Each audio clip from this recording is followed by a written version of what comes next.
የጌታ ጸጋ በያላችሁበት ይብዛላችሁ ይሄ መጽሐፍ ቅዱስ ንባብ ጉዟችን ነው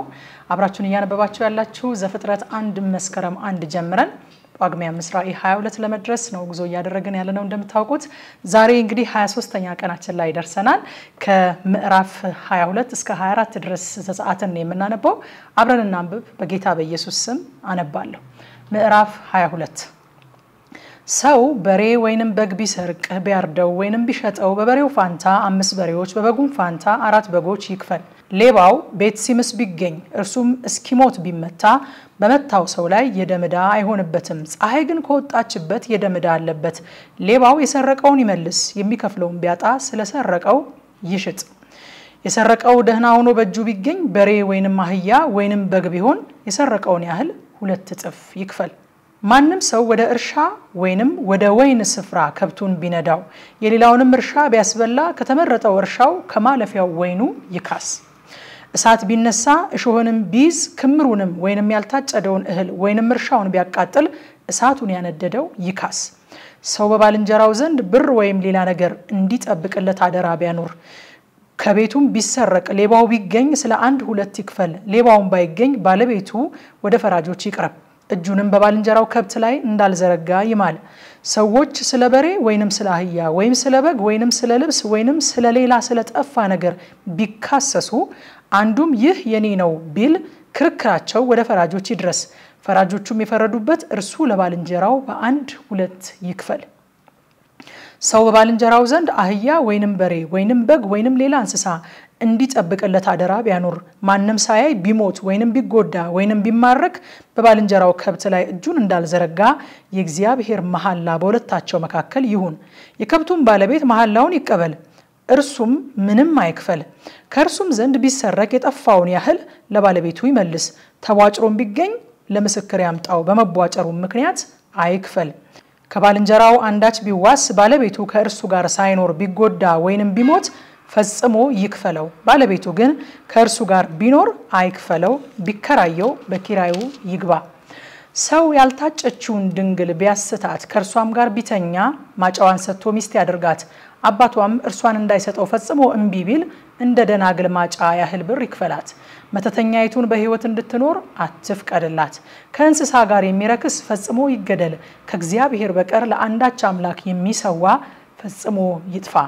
እናንተ በግብጽ ምድር ስደተኞች ነበራችሁና ስደተኛውን አትበድለው ግፍም አታደርግበት መበለቲቱንና ደሃ አደጎቹን አታስጨንቋቸው ብታስጨንቋቸውና ወደኔ ቢጮሁ እኔ ጩኸታቸውን ፈጽሞ እሰማለሁ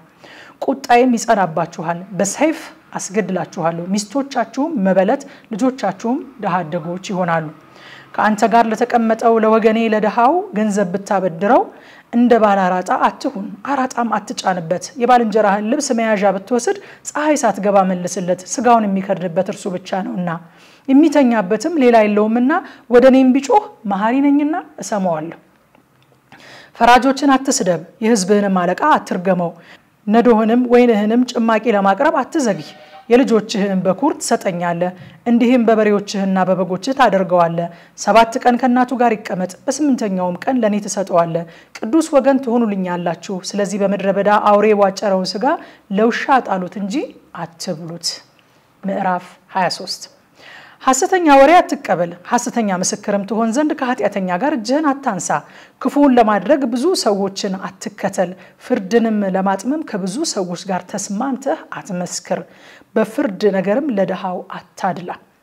የጠላትህን በሬ ወይንም አህያውን ጠፍቶ ብታገኘው በፍጹም መልስለት የሚጠላህን ሰው አህያ ከሸክሙ በታች ወድቆ ብታየው አትተወው ነገር ግን ከርሱ ጋር አንሳው በሚሟገትበት ጊዜ የደሃህን ፍርድ አታጣምም ከሐሰት ነገር ራቅ እኔ ኃጢአተኛውን አላጸድቅምና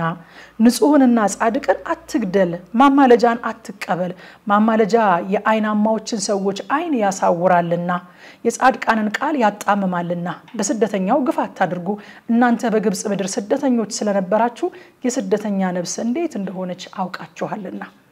6 ዓመት ምድርህን ዝራ ፍሬዋንም አግባ በ7ኛው ዓመት ግን ተዋት አሳርፋትም የሕዝብህም ድሆች ይበሉታል ያስቀሩትንም የሜዳ እንስሳ ይብላው እንዲሁ በወይንህና በወይራህም አድርግ 6 ቀን ስራህን ስራ በሬህና አህያህ ያርፉ ዘንድ ለባሪያህም ልጅ ለመጻተኛም እረፍት ይሆን ዘንድ በሰባተኛው ቀን እረፍ ያልኳችሁንም ነገር ሁሉ ጠብቁ የሌሎችንም አማልክት ስም አትጥሩ ከአፋችሁም አይሰማ በአመት 3 ጊዜ በዓል ታደርግልኛለህ የቂጣውን በዓል ጠብቅ በአቢብ ወር በግብጽ ምድር ወጣችኋልና የቂጣውን በዓል ጠብቅ በአቢብ ወር ከግብጽ ምድር ወጣችኋልና በዚህ ወር እንዳዘዝኩ 7 ቀን ቂጣ እንጀራ ትበላለህ በፊቴም ባዶ እጃችሁን አትታዩ የመከር በዓል አመቱም ሳያልቅ ፍሬን ከእርሻ ባከማቸህ ጊዜ የመክተቻውን በዓል ጠብቅ በአመት 3 ጊዜ በአንተ ዘንድ ያለው ወንድ ሁሉ በጌታ በእግዚአብሔር ፊት ይታይ የመስዋዕቱን ደም ከቦካ እንጀራ ጋር አትሰዋው የበዓሌም ስብ እስኪነጋ አይደር የተመረጠውን የምድርህን ፍሬ በኩራት ወደ አምላክ ወደ እግዚአብሔር አምጣ ጠቦትን በእናቱ ወተት አትቀቅል በመንገድ ይጠብቅህ ዘንድ ወደ አዘጋጀሁት ስፍራ ያገባህ ዘንድ እነሆ እኔ መልአክን በፊትህ ሰዳለሁ በፊቱ ተጠንቀቁ ቃሉንም አድምጡ ስሜም በእርሱ ስለሆነ ኃጢያትን ብትሰሩ ይቅር አይልምና አታስመርሩት አንተ ግን ቃሉን ብትሰማ ያልኩህን ሁሉ ብታደርግ ጠላቶችህን እጣላቸዋለሁ የሚያስጨንቁህንም አስጨንቃቸዋለሁ መልአኬ በፊትህ ይሄዳልና ወደ አሞራውያንም ወደ ኬጢያውያንም ወደ ፌርዛውያንም ወደ ከነዓናውያንም ወደ ኤዊያውያንም ወደ ኢያቡሳውያንም ያገባሃል እኔም አጠፋቸዋለሁ ለአማልክቶቻቸው አትስገድ አታምልካቸውም እንደ ስራቸው አትስራ ነገር ግን ፈጽመህ አፍርሳቸው ሐውልቶቻቸውንም ሰባብራቸው አምላካችሁንም እግዚአብሔርን ታመልኩታላችሁ እርሱም እህልና ውሃህን ይባርካል በሽታንም ከመካከልህ አርቃለሁ በመድርህም መካን ወይንም የምትጨነግፍ አትሆንም የዘመንህን ቁጥር ሞላዋለሁ መፈራቴንም በፊትህ ሰዳለሁ የምትሄድበትንም ህዝብ ሁሉ አስደነግጣቸዋለሁ ጠላቶችህንም ሁሉ በፊትህ ጀርባቸውን እንዲያዞሩ አደርጋለሁ በፊትህም ተርብ ሰዳለሁ ኤዊያዊውንም ከነዓናዊውንም ኬጢያዊውንም በፊትህ አባርራለሁ ምድር ባድማ እንዳትሆን የምድር አራዊትም እንዳይበዙብህ በአንድ አመት ከፊታችሁ አላባረራቸውም ነገር ግን እስክትበዛ ምድርንም እስክትወርስ ድረስ በጥቂት አባረራቸዋለሁ ድንበርህንም ከኤርትራ ባህር እስከ ፍልስጤም ባህር ከምድረ በዳም እስከ ወንዙ ዳር አደርጋለሁ በምድር የሚኖሩትን በእጅህ ጥላለሁና ከፊትህም ታባረራቸዋለህ ከእነርሱ ከአማልክቶቻቸው ጋር ቃል ኪዳን አታድርግ አማልክቶቻቸውንም ብታመልክ ወጥመድ ይሆኑብሃልና እኔን እንድትበድል እንዳያደርጉ በአገርህ አይቀመጡ ምዕራፍ 24 ሙሴንም አንተ አሮንም ናዳብም አብዲዩም ከእስራኤል 70 ሽማግሌዎች ወደ እግዚአብሔር ውጡ በሩቁም ስገዱ ሙሴም ብቻውን ወደ እግዚአብሔር ይቅረብ እነርሱ ግን አይቅረቡ ህዝቡም ከእርሱ ጋር አይውጡ አለው ሙሴም መጣ ለህዝቡም የእግዚአብሔርን ቃሎች ሁሉ ሥርዓቱንም ሁሉ ነገረ ህዝቡም ሁሉ በአንድ ድምጽ እግዚአብሔር የተናገራቸውን ቃሎች ሁሉ እናደርጋለን ብለው መለሱ ሙሴም የእግዚአብሔርን ቃሎች ጻፈ ማለዳም ተነሳ ከተራራውም በታች መሰዊያን ሰራ ሁለትም ሐውልቶች ለ12ቱም የእስራኤል ነገዶች ሰራ የሚቃጠል መስዋዕት እንዲያቀርቡ ለእግዚአብሔርም ስለ ደህንነት መስዋዕት በሬዎችን እንዲሰዉ የእስራኤል ልጆች ጎበዛዝት ሰደደ ሙሴም የደሙን እኩሌታ ወስዶ በቆሬ ውስጥ አደረገው የደሙንም እኩሌታ በመሰዊያው ረጨው የቃል ኪዳኑን መጽሐፍ ወስዶ ለህዝቡ አነበበላቸው እነርሱም እግዚአብሔር ያለውን ሁሉ እናደርጋለን እንታዘዛለንም አሉ ሙሴ ደሙን ወስዶ በህዝቡ ላይ ረጨው በዚህ ቃል ሁሉ እግዚአብሔር ከናንተ ጋር ያደረገው የቃል ኪዳኑ ደም እነሆ አለ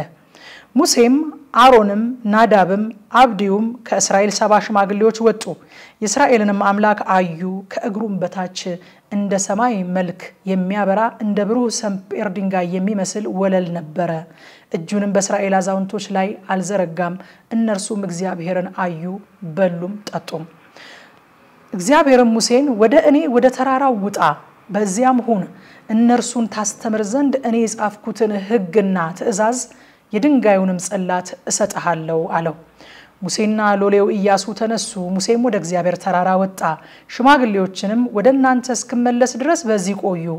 አሮንና ሆርም እነሆ ከናንተ ጋር ናቸው ነገረተኛም ቢኖር ወደ እነርሱ ይምጣ አላቸው ሙሴም ወደ ተራራው ወጣ ደመናውም ተራራውን ሸፈነው የእግዚአብሔርም ክብር በሲና ተራራ ላይ ተቀመጠ ደመናውም 6 ቀን ሸፈነው በሰባተኛውም ቀን ከደመናው ውስጥ ሙሴን ጠራው በተራራው ራስ ላይ በእስራኤል ልጆች ፊት የእግዚአብሔር ክብር መታየት እንደሚያቃጥል እሳት ነበር ሙሴም ወደ ደመናው ውስጥ ገባ ወደ ተራራውም ወጣ ሙሴም በተራራው ላይ 40 ቀን 40 ሌሊትም ቆየ። የዛሬ ንባባችን ይሄ ነበረ። ማታ ቲክቶክ እና ቴሌግራም ከምሽቱ 3 ሰዓት ጀምሮ የእግዚአብሔርን ቃል ስለምናጠና እዛ እንድንገናኝ ጋብዛችኋለሁኝ። ጸጋ ይብዛላችሁ።